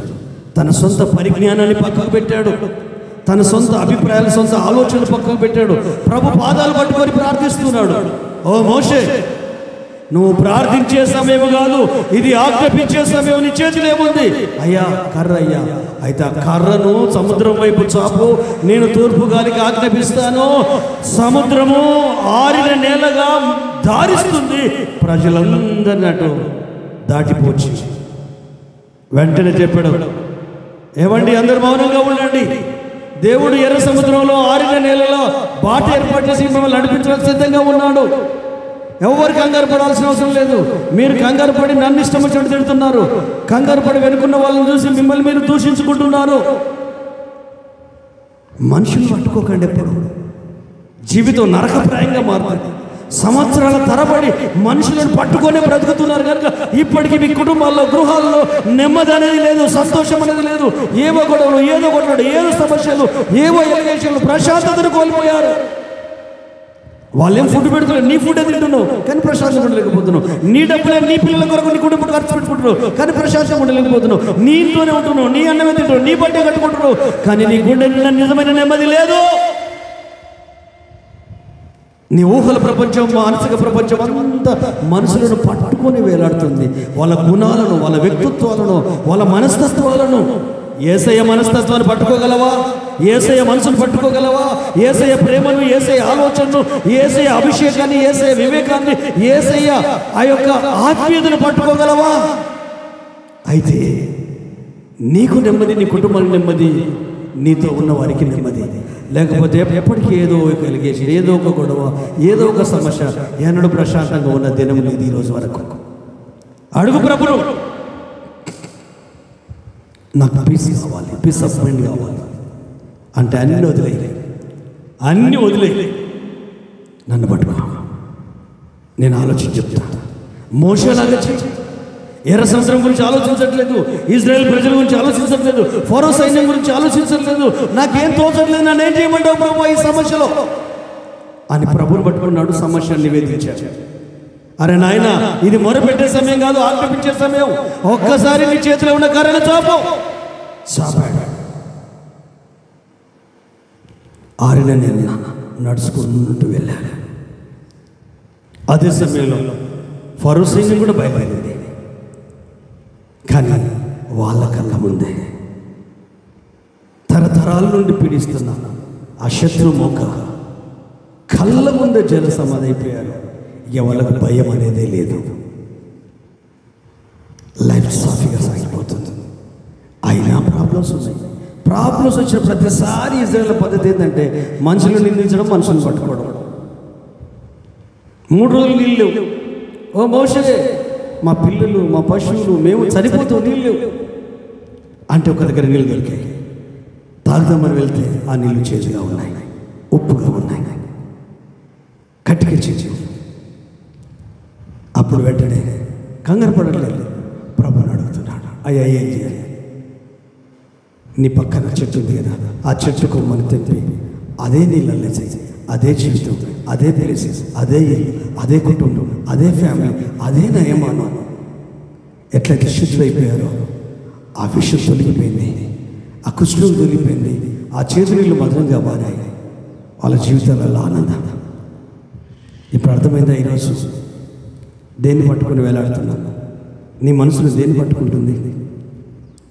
వయసుని బట్టి జ్ఞానం రావాలి, అనుభవాన్ని బట్టి జ్ఞానం రావాలి, స్థాయిని బట్టి అయినా, కుటుంబ స్థాయిని బట్టి, ఇంటి స్థాయిని బట్టి, చదువుని బట్టి, సమాజాన్ని చదివావు కదా, లోకాన్ని చదివావు కదా, తండ్రి, తల్లి, చెల్లి, తమ్ముడు, అన్న, అక్క, సహోదరి, సహోదరుడా, ఒక్కసారి ఆలోచిస్తావా? ఈ లోకంలో ఉన్న ప్రతిదాన్ని వదిలేద్దాం, యేసుని పట్టుకుందాం. అన్నదమ్ములు అవనివ్వండి, అక్క చెల్లెళ్ళు అవనివ్వండి, ఫ్యామిలీ మెంబర్స్ అవని, ఎవరు అవనివ్వండి, ఆ చిన్నపిల్ల ఆ మాట, అతి వినాశి మనిషి 50,000 కోట్లు ఇవ్వగలిగింది. ఇచ్చినట్టు అనిపించలేదు, పోతున్నట్టు అనిపించలేదు, ఏదో తెలియని నెమ్మది. ఆ గోల్డ్ పోతుంటే ఏదో తెలియని సంతోషం, 1000 ఏనుగుల బలం, ప్రపంచంలో ఆనందం అంతా ఆ తల్లి లోపల ఉన్నట్టు. ఆ మార్పు తన భర్త చూసి వాళ్ళ అన్నయ్యకు ఫోన్ చేయడం, 3 సంవత్సరాల నుంచి ఫ్యామిలీ తగాదాలు, బిల్డింగ్ నాకంటే నాకు 5 లక్షలు ఖర్చు పెట్టుకున్నారు, పోలీసులకు, లాయర్లకు. ఇది రియల్గా జరిగిన సంఘటన.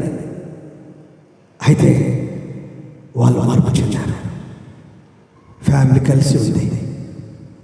సహోదరుడా, తొందరపడతనం వల్ల సహోదరి అజ్ఞానంలోకి వెళ్ళిపోతాం. ఒక్క మాట చదువుకొని మనం ముగించుకుందాం. ఈ ప్రేయర్ చేసిన తర్వాత మాట చదువుకుందాం. దయచేసి అందరి తనలోంచి కళ్ళు మూసుకోండి. యాకోబు పత్రిక 1వ అధ్యాయం 19 నుండి కొన్ని వచనాలు చదువుకుందాం. అందరు కళ్ళు మూసుకోండి. ఎవరైనా కొన్ని చదవండి. మైకి దగ్గర 1వ అధ్యాయం 19వ వచనం నుండి త్వరగా.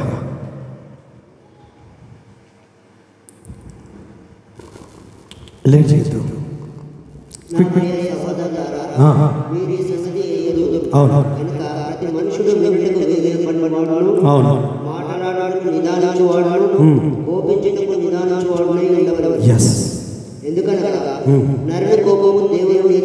నరుని కోపము దేవుని నీతిని నెరవేర్చదు. అందుచేత సమస్త కల్మషమును విర్రవీగుతున్న దుష్టత్వమును మాని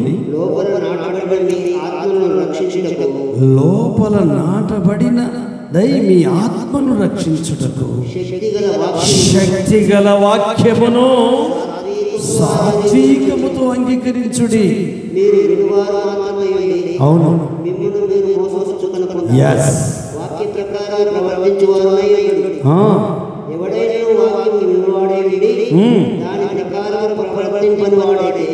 వాడు అర్థంలో తన సహజమును చూసుకొని మనిషిని కోరి ఉన్నాడు. వాడు తన తాను చూసుకొని అవతలికి పోయి తన ఇంటివాడో వెంటనే మర్చిపోడు కదా. ఆమేన్, హల్లెలూయా. నా ప్రియ సహోదరులారా, కోపం వచ్చినప్పుడు నిదానించు, మాట్లాడేటప్పుడు నిదానించు, వినడానికి తొందరపడు. నరుని కోపము దేవుని నెరవేర్చదు. నీ కోపం, మా కోపం, మన కోపం, మనుషుల కోపం దేవుని చిత్తాన్ని నెరవేర్చదు. యాకోబు పత్రిక అదే యేసుప్రభు అంటాడు. 4వ అధ్యాయం 6వ వచనం 10వ వచనం వరకు చదువుకుందాం. చివరి మాట్లాడి 4, 6 నుండి 10వ వచనం వరకు. కాదు కానీ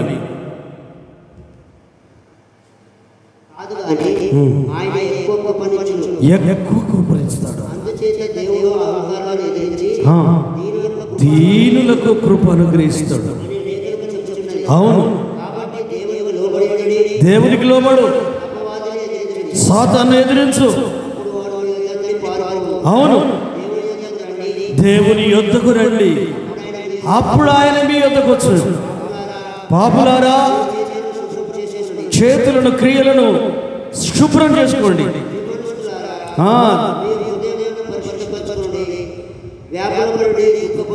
వ్యాకులపరుడి, దుఃఖపరుడి.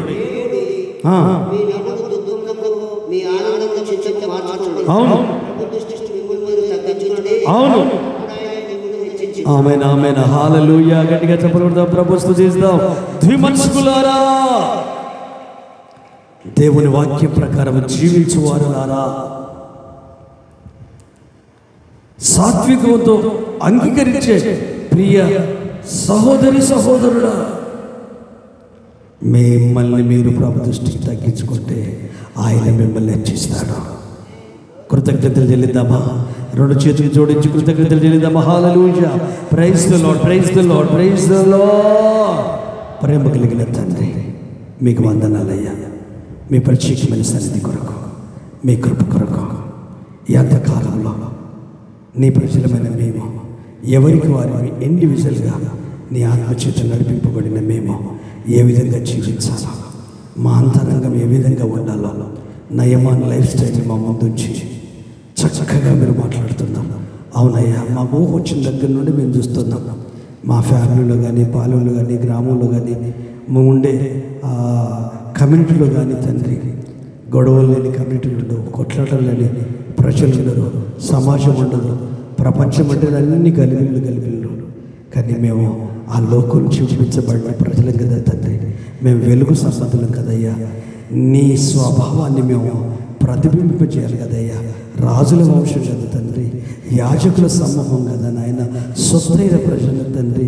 వెలుగులోకి వచ్చిన నీ గుణగణాలను ప్రచురించి నిమిత్తము ఏర్పాటు చేసుకున్న యాజకులు కదా, రాజులు కదా తండ్రి.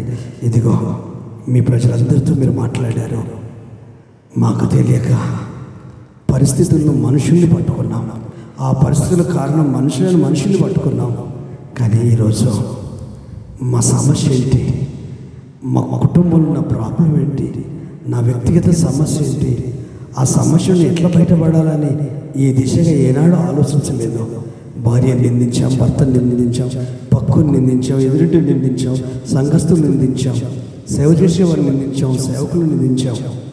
కానీ దీనివల్ల మా సమస్యలు ఇంకా పెరుగుతూనే ఉన్నాయి. కానీ దేవా, ఆ దైవజనులాగా రాజుకి మోరల్ సపోర్ట్ ఇచ్చినట్లుగా, రాజు కన్ఫ్యూజన్ని కలవరాలను తొలగించినట్టు ఈరోజు మీ దాసుడు మరుగుపరిచి కొన్ని సంవత్సరాల నుండి మా కుటుంబంలో, మా గృహంలో, మా మనసులో పేరుకుపోయి ఉన్న కలవరాలు, భయాలు, సమస్యలు ఇవన్నిటిని బట్టి అందరికీ దూరమయ్యాం.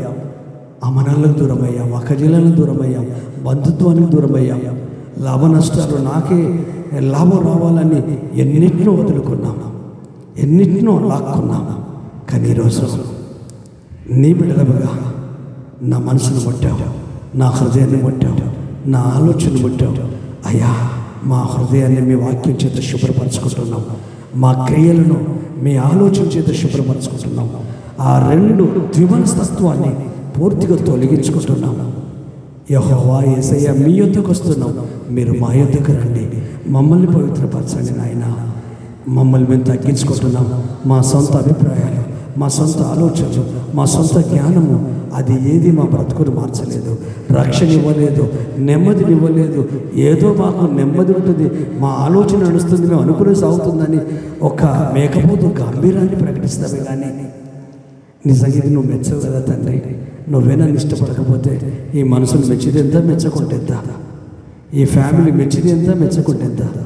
నన్ను నా ప్రభు మెచ్చాలా, నన్ను నా యేసే అంగీకరించాలా, నన్ను నా యేసే ఇష్టపడాలా అనే ఆలోచనలోనికి సంఘంలో ఉన్న ప్రతి ఒక్కరిని మీరు తీసుకొచ్చారయ్యా. వేటినైతే పట్టుకున్నామో, నిన్ను కాకుండా వేటిని పట్టుకున్నామో వాటన్నిటిని వదిలేస్తున్నాం. సమయాన్ని నీ కొరకు వాడతాం, డబ్బును నీ కొరకు వాడతాం, జ్ఞానాన్ని నీ కొరకు వాడతాం, అనుభవాన్ని అనేకుల రక్షణ కొరకు వాడతాం, స్వార్థ సేవ కొరకు వాడతాం, శ్రమదానం చేస్తాం. అయ్యా, నన్ను, నా పిల్లల్ని, నా కుటుంబాన్ని దీవించాలి, సహాయం చేయమని తీర్మానం చేసుకున్న ప్రతి ఒక్కరిని ప్రేమగల హస్తానికి సమర్పిస్తూ యేసు నామములో అడుగుతున్నాము తండ్రి, ఆమేన్. మన తండ్రి అయిన దేవుని ప్రేమయు, కుమారుడైన యేసుక్రీస్తు వారి కృపయు, పరిశుద్ధాత్మ దేవుని యొక్క అన్యోన్య సహవాసము, సమాధానము కూడా వచ్చిన మనకు, ఈ లోకంలో సకల పరిశుద్ధులకును ఇప్పుడు కానుకలు సమర్పించబోతూ దేవుని అర్పణలు అర్పించబోతున్న ప్రతి ఒక్కరికి ఇప్పుడు ఎల్లప్పుడూ సదాకాలము తోడు నీడై కాచి కాపాడునుగాక. ఆమేన్. ఒక్క నిమిషం లేచి నిలబడదామా?